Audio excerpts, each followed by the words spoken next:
craven lust for land and power unleashed his brutal war on Ukraine, he was betting NATO would break apart. He was betting NATO would break. He thought our unity would shatter at the first testing. He thought democratic leaders would be weak, but he thought wrong. To freedom itself, we did what we always do. The United States stepped up, NATO stepped up, our partners in Europe and in the Indo-Pacific stepped up. All across the world, they stepped up. And we're ready. We were ready because we stood together.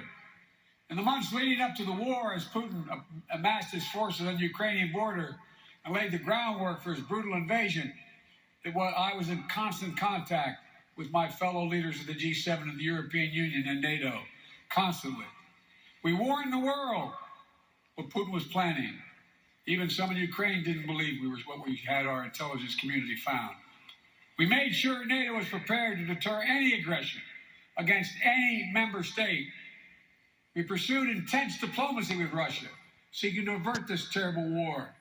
And when Russian bombs began to fall, we did not hesitate to act. We rallied the world to support the brave people of Ukraine as they defend their liberty and their sovereignty with incredible dignity.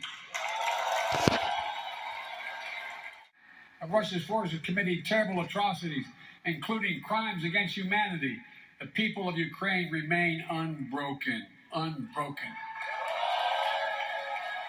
Ukraine remains independent. It remains free. And the United States has built a coalition of more than 50 nations to make sure Ukraine defends itself both now and is able to do it in the future as well. Since this war began, I've stood with President Zelensky, as I just spent about an hour.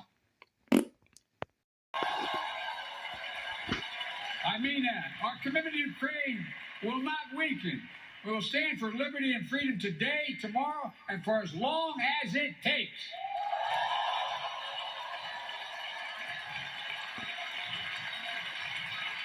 We all want this war to end on just terms. Terms that uphold the basic principles of the United Nations Charter that we all signed up to.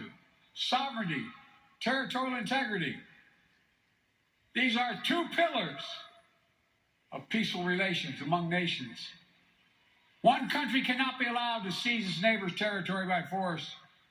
Russia could end this war tomorrow by withdrawing its forces from Ukraine, wrecking its international borders, and ceasing its attacks on it, its inhumane attacks on Russia. By Russia on Ukraine, against its children, women and children, its military. Unfortunately, Russia has shown thus far no interest in the diplomatic outcome. Putin still wrongly believes that he can outlast Ukraine. He can't believe it's their land, their country, and their future. And even after all this time, Putin still doubts our staying power. He's still making a bad bet that the conviction and the unity among the United States and our allies and partners will break down. He still doesn't understand that our commitment, our values, our freedom is something